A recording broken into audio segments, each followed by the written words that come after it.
to anywhere. Maybe we'll make a deal. Maybe together we can get somewhere. Any place is better. Starting from zero, got nothing to lose. Maybe we'll make something. Me, myself, I got nothing to prove. You got a fast car, I got a plan to get us out of here. I've been working at the convenience store. Managed to save just a little bit of money. Won't have to drive too far. Just cross the border and into the city. You and I can both get jobs and finally see what it means to be living. You got a fast car, so fast enough so we can fly away. We're gonna make a decision. Live tonight and die this way.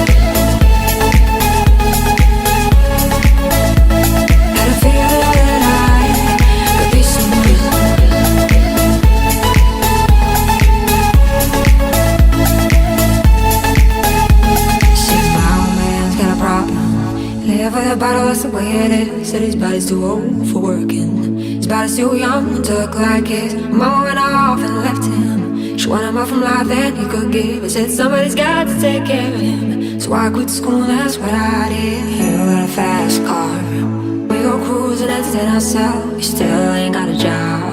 Not working the market as a checkout girl. And all things will get better. You'll find work and I'll get promoted. We'll move out of the shelter, buy a bigger house and live in the suburbs. You got a fast car, so you're fast enough so you can fly away. You gotta make a decision. Edan തോട്ടം നട്ടോനേ നീയാണെൻ യുവമണവാളൻ നിൻ തോട്ടത്തിൽ നിൻ പേർക്കായി വീശിച്ചിടുക കുളിർതെന്നൽ സത്യമാണാളാ നീതി ഞാൻ നാഥാ ഞാൻ നിൻ മണവാട്ടി നീയാണിൻ തണലും താങ്ങും ചെയ്യണമെന്നോട് കാരുണ്യം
നമുക്ക് പ്രാർത്ഥിക്കാം സമാധാനത്തോടുകൂടെ. നമുക്ക് പ്രാർത്ഥിക്കാം സമാധാനത്തോടുകൂടെ.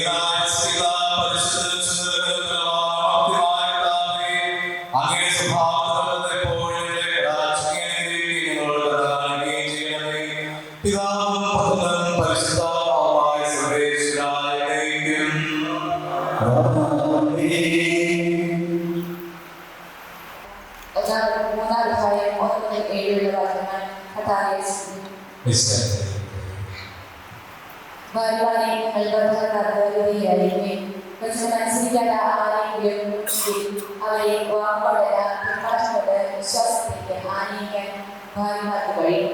അവർ നിങ്ങളുടെ ആദരപൂർവ്വവും നിഷ്കളങ്കവുമായ പെരുമാറ്റം കാണുന്നത് പോലുമാണ് ഇത് സാധ്യമാവുക. ഭാഗ്യമോടികളായ പിന്നെയോ സ്വർണ്ണാഭരണമോ വിശേഷ വസ്ത്രങ്ങളോ അല്ല നിങ്ങളുടെ അലങ്കാരം. പിന്നെയോ ദൈവസന്നിധിയിൽ ഇഷ്ടമായ സൗമ്യവും ശാന്തവുമായ ആത്മാവാകുന്ന അക്ഷരരത്നം അണിഞ്ഞ ആന്തരിക വ്യക്തിത്വമാണ്. ദൈവത്തിൽ പ്രത്യാശ വെച്ചുള്ള സ്ത്രീകൾ മുമ്പ് ഇപ്രകാരം നിങ്ങളെ തന്നെ അലങ്കരിക്കുകയും തങ്ങളുടെ ഭർത്താക്കന്മാർക്ക് വിധേയരായിരിക്കുകയും ചെയ്തിട്ടുണ്ട്. സാധാ നാരായണനെ ഒഴിച്ചുകൊണ്ട് അനുസരിച്ചിരുന്നല്ലോ. നന്മ ചെയ്യുകയും ഒന്നിനെ കൈവിടാതിരിക്കുകയും ചെയ്താൽ അവരുടെ മക്കളാകും. ഇങ്ങനെ തന്നെ ഭർത്താക്കന്മാരെ നിങ്ങൾ വിവേകത്തോടെ നിങ്ങളുടെ ഭാര്യമാരോട് ജീവിക്കുകയും സ്ത്രീ ബലഹീനമാണെങ്കിലും ജീവിതമായ കൃപയ്ക്ക് വലിയ അവകാശം എന്നതിനെ നിങ്ങളോട് ബഹുമാനം കാണിക്കും. ഇത് നിങ്ങളുടെ പ്രാർത്ഥനയ്ക്ക് തടസ്സമുണ്ടാകാതിരിക്കാൻ വേണ്ടിയാണ്. നമ്മുടെ കർത്താവായ യേശുവിനെ സ്തുതി.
നമുക്ക് സദാപൂർവ്വം പരിശുദ്ധ സുവിശേഷം ശ്രവിക്കാം. സമാധാനം നിങ്ങളോടുകൂടെ.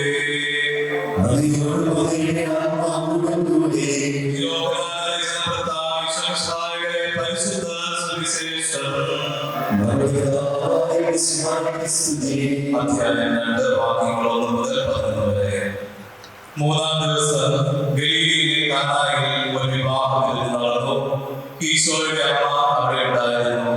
ഈശോയും ശിഷ്യന്മാരും വിരുന്നിന് ക്ഷണിക്കപ്പെട്ടിരുന്നു. അവിടെ വീതി പോയപ്പോൾ ഈശോയുടെ അമ്മ അവനോട് പറഞ്ഞു, അവർക്ക് വീതിയില്ല. ഈശോ അവരോട് പറഞ്ഞു, സ്ത്രീയെ, എനിക്ക് നിനക്ക് എന്റെ സമയം ഇനിയും ആയിട്ടില്ല. അതമ്മ പരിചാരകരോട് പറഞ്ഞു, അവൻ നിന്നോട് പറയുന്നത് ചെയ്യുവിൻ. യഹൂദരുടെ ശിഷ്യർ ശുദ്ധീകരണത്തിന് വെള്ളത്തിരിക്കുന്ന 6 കൽഭരണികൾ ഉണ്ടായിരുന്നു. ഓരോന്നിനും 2-3 വെള്ളം കൊള്ളുമായിരുന്നു. ഭരണികളിൽ വെള്ളം തരുമെന്ന് ഈശോ അവരോട് കൽപ്പിച്ചു. അവർ അവയെല്ലാം നിറച്ചു. ഈ പകർന്ന് കലവറക്കാരുടെ അടുത്തുകൊണ്ട് ചെലവിലെന്ന് അവർ പറഞ്ഞു. അവർ പ്രകാരം ചെയ്തു. കലവറക്കാരൻ വീഞ്ഞായി മാറിയ വെള്ളം രുചിച്ചു നോക്കി. അത് എവിടെ നിന്നാണെന്ന് അവൻ അറിഞ്ഞില്ല. എന്നാൽ വെള്ളം കൂടിയ പരിചാരകർ അറിഞ്ഞിരുന്നു. അവൻ നാവാളെ വിളിച്ചു പറഞ്ഞു, എല്ലാവരും മേൽത്തരം വീഞ്ഞ് ആദ്യം വിളമ്പും. അതിങ്ങൾക്ക് ലഹരിപ്പിച്ചു കഴിയുമ്പോൾ താഴ്ന്നു തരുമോ? എന്നാൽ നീ നല്ല വീഞ്ഞ് ഇതുവരെ സൂക്ഷിച്ചു വെച്ചിരുന്നു. ഈശോ തന്റെ വാക്ക് വെളിപ്പെടുത്തുന്നതിന് പ്രവർത്തിച്ച അടയാളങ്ങളുടെ ആരംഭമാണ് ഗലീലയിലെ കാനായിൽ ചെയ്ത ഈ അത്ഭുതം. അവന്റെ ശിഷ്യന്മാർ അവനെ വിശ്വസിച്ചു.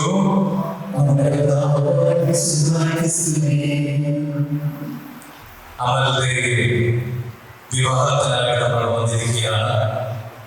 ഏറെ സന്തോഷമുള്ള ഒരു സമയം. 2 കുടുംബങ്ങൾ ഈ 2 വ്യക്തികളെ സഭയുടെ കൂതാശയിൽ പ്രവേശിക്കാനായിട്ട് കൊണ്ടുവന്നിരിക്കുകയാണ്. അതിന് മുന്നോടിയായിട്ട് ഒത്തുവരികളുണ്ടായിരുന്നു. പരസ്പര സമ്മതം അറിയിച്ചു. നമ്മളെല്ലാവരും അവരെ അനുഗ്രഹിച്ചു, അവർക്ക് വേണ്ടി പ്രാർത്ഥിച്ചു ഒരുങ്ങി വന്നിരിക്കുകയാണ്. അപ്പൊ വിവാഹം എന്ന് പറയുന്നത് ഒരു സന്തോഷം നൽകുന്ന, ദൈവത്തിന്റെ കാരുണ്യം ലഭിക്കുന്ന ഒരു കൂതാശയാണ്. ഇത് സന്തോഷം നൽകുന്ന ഒരു കാര്യമാണ്. അപ്പൊ ഇവിടെ കൂടിയിരിക്കുന്ന എല്ലാവരും ഈ 2 വ്യക്തികളുടെയും സന്തോഷത്തിൽ പങ്കുചേരാനായിട്ട് വന്നിരിക്കുകയാണ്. ഇവർ വേണ്ടി പ്രാർത്ഥിക്കുകയാണ്. ഇവരുടെ ജീവിതത്തിൽ സന്തോഷം ഉണ്ടാകട്ടെ എന്ന് പ്രാർത്ഥിക്കുകയാണ്. നന്മകൾ ഉണ്ടാകട്ടെ എന്ന് പ്രാർത്ഥിക്കുകയാണ്. ഇത് സന്തോഷം നിറഞ്ഞ ഒരു അവസ്ഥ. പ്രത്യേകിച്ച് നമ്മൾ പാടി പ്രാർത്ഥിക്കുമ്പോൾ സന്തോഷം വർദ്ധിക്കുകയാണ്. അപ്പൊ നമ്മൾ മനസ്സിലാക്കുന്നത് ഇവരുടെ സന്തോഷത്തിൽ പങ്കുചേരാനായിട്ട് നമ്മളിവിടെ വന്നിരിക്കുകയാണ്. സന്തോഷത്തിലും എല്ലാ കാര്യത്തിലും ഇവരോടൊപ്പം നമ്മൾ ഉണ്ടായിരിക്കും എന്ന് വാഗ്ദാനം ചെയ്യുകയും ചെയ്യുന്ന ഒരവസരം. സന്തോഷത്തിൽ മാത്രമല്ല, എല്ലാ അവസ്ഥയിലും, സങ്കടങ്ങളിലും, ദുഃഖങ്ങളിലും, പോരായ്മകളിലും, ബുദ്ധിമുട്ടുകളിലും എല്ലാം നമ്മൾ ഇവരുടെ കൂടെ ഉണ്ടായിരിക്കും എന്നാണ് ഈ ഇവിടെ വന്നിരിക്കുന്നത് നമ്മൾ പറയുന്ന കാര്യം. രണ്ട് വ്യക്തികൾ തമ്മിൽ ഒന്നാകുന്നു, രണ്ട് കുടുംബങ്ങൾ തമ്മിൽ ഒന്നാകുന്നു, രണ്ട് സമൂഹങ്ങൾ തമ്മിൽ ഒന്നാകുന്നു. രണ്ട് സ്ഥലങ്ങളിൽ കിടന്ന രണ്ട് കുടുംബങ്ങളിലുള്ളവർ, അതിന് ചുറ്റുമുള്ളവർ എല്ലാം ഒരുമിച്ച് കൂടുക എന്ന് പറയുമ്പോൾ ദൈവത്തിന് അനുഗ്രഹമാണ്. ദൈവം എല്ലാവരെയും ഒന്നിപ്പിക്കുന്നവരാണ്. വിവാഹത്തിൽ ദൈവം ഐക്യം കൊണ്ടുവരും. രണ്ട് സമൂഹങ്ങൾ, രണ്ട് കുടുംബങ്ങൾ, രണ്ട് വ്യക്തികൾ. എത്രയും പാവനമായിട്ടുള്ള നമുക്ക് വേണ്ടി പ്രാർത്ഥിക്കാം. ഞങ്ങളുടെ വിവാഹത്തിന് മുൻപായിട്ട് നിങ്ങളുടെ എല്ലാം പദ്ധതികളുണ്ട്, നിങ്ങളുടെ മോചനമുണ്ട്, അതേപോലെ താലിയുണ്ട്, മന്ത്രങ്ങളുണ്ട്. ഇതെല്ലാം ഒരുക്കി മോചനം എന്ന് പറയുന്നത് ഈ ഇങ്ങനെ അറ്റമില്ലാത്ത ഒരു കാര്യമാണല്ലേ. അതിന്റെ ഒരു എട്ട് കണ്ടെത്താൻ സാധിക്കും. മോചനം വളർന്നിരിക്കുന്നു, അത് ഈ സ്വർണം കൊണ്ട് ഉണ്ടാക്കിയതാണ്, കൽപ്പിച്ചിരിക്കുകയാണ്. അതിന് വിഭജിക്കാൻ സാധിക്കുമോ? ഇല്ല. You cannot divide it. അതിനകത്ത് ഇത് ഒന്നാണ്. മോചനം എപ്പോഴും ഒന്നാണ്. ലോകത്തിൽ നിന്ന് ഉണ്ടാക്കിയിട്ട് ഒന്നാണ് എന്ന് പറഞ്ഞ പോലെ നിങ്ങളുടെ ജീവിതത്തിൽ നിങ്ങൾ രണ്ട് വ്യക്തികളാണ്. ഈ രണ്ട് വ്യക്തികൾ ഒന്നായി ചേരുന്ന പാവനമായിട്ടുള്ള ഒരു അവസ്ഥയാണ്, ഒരു അനുഭവമാണ്, ഒരു ഉദാഹരണമാണ് ഈ വിവാഹം. രണ്ടാമതായിട്ട് താലി. ഈ താലി എന്താണ് കാണുന്നത്? ശ്രദ്ധിച്ചു നോക്കിയോ? ഞാൻ ചോദിച്ചത് താലി നോക്കിയോ? ഒന്ന് നോക്കിയാണ് എടുത്തിരിക്കുന്നത് അല്ലേ? ഈ താലിയിൽ പറയുന്നത് കാണുന്നത് കുറെ കുത്തുകളുണ്ട് കാണുന്നത്. എന്താണ്? 12 കുട്ടികളുണ്ട്. അതിനൊപ്പം 7 ഇതെന്താണ് കാണുന്നത്? 12 അപ്പസ്തോലന്മാരായ പണിയപ്പെട്ട സഭ, 7 കൂദാശയാൽ നിറഞ്ഞിരിക്കുന്ന സഭ. ഈ സഭയിലേക്ക് ഞാൻ ചേരുന്നു, ഞങ്ങളുടെ കുടുംബം ചേരുകയാണ്, ഞങ്ങൾ ഇതിനോട് ഉറച്ചു നിൽക്കുന്നു എന്നാണ് പറയുന്നത്. 12 അപ്പസ്തോലന്മാർ പണിയപ്പെട്ട സഭയിൽ, 7 കൂദാശയുള്ള സഭയിൽ ഞാനും എന്റെ കുടുംബവും ചേർന്നിരിക്കുന്നു, ഞങ്ങളുടെ ജീവിതത്തെ അർപ്പിക്കുന്നു എന്നാണ് അതിൽ നിന്ന് പറയുന്നത്. ഈ താലി നമുക്കെല്ലാവർക്കും മുതിർന്നവരൊക്കെ ഇരിക്കുന്നതാണ്. ഈ താലി അവസാനം നമ്മളെന്താ ചെയ്യുന്നത്? പള്ളിയിൽ പോകും. വേറെ പള്ളിയിൽ അച്ഛനെ കൊടുക്കുവാണെങ്കിൽ അല്ല, നേർച്ച പള്ളിയിൽ ഇത്. അത് എന്താണ് നമ്മൾ എഴുതാൻ കാരണം? നേർച്ച പള്ളിയിൽ എഴുതുന്നു. അതുകൊണ്ട് എന്താണ് ചെയ്യുന്നത്? അത് ഉപയോഗിച്ചാണ് സാധാരണ രീതിയിൽ നമ്മളെ ഉദാഹരണത്തിനായി ഉപയോഗിക്കുന്ന പാത്രങ്ങൾ, ഉപയോഗിക്കുന്നത് അതിന്റെ പൂശി കളറാക്കി എടുക്കുന്നത് ഇത് ഉപയോഗിച്ചാണ്. ഈ കുടുംബ ജീവിതം ജീവിച്ച, ഒത്തിരിയേറെ വർഷം കുടുംബജീവിതം ജീവിച്ച, വിശ്വസ്തയോടെ ജീവിച്ച വ്യക്തികളുടെ നമുക്ക് മാതൃകയായിരുന്നെങ്കിൽ അവരുടെ ആ താലി, അത്രയേറെ ബന്ധമുള്ള ആ താലി ഉപയോഗിച്ചാണ് ഇതിനെ മനോഹരമാക്കി വിളക്കി ഈശോയെ കൊടുക്കുന്നത്. ഈശോയുടെ ശരീരവും രക്തവും വാഴ്ത്തുവാനായിട്ട് നമ്മൾ ഉപയോഗിക്കുന്നതാണ്.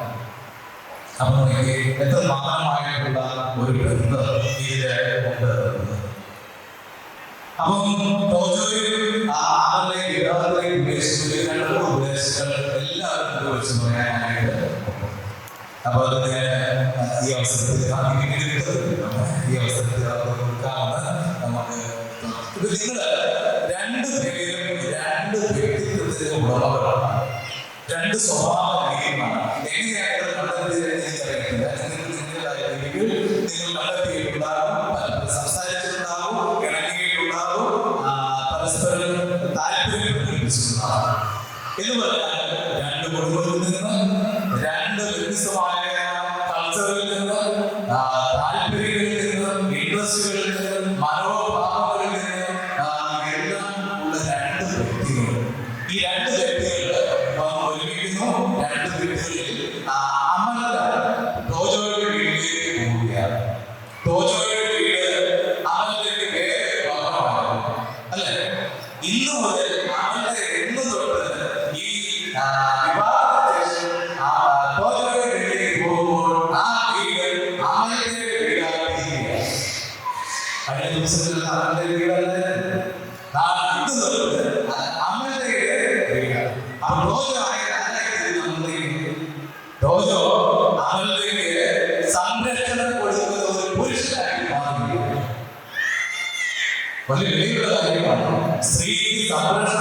ഒരു പുരുഷൻ ഒരു വീണ ആയി മാറുകയാണ് ജീവിതകാലം മുഴുവൻ.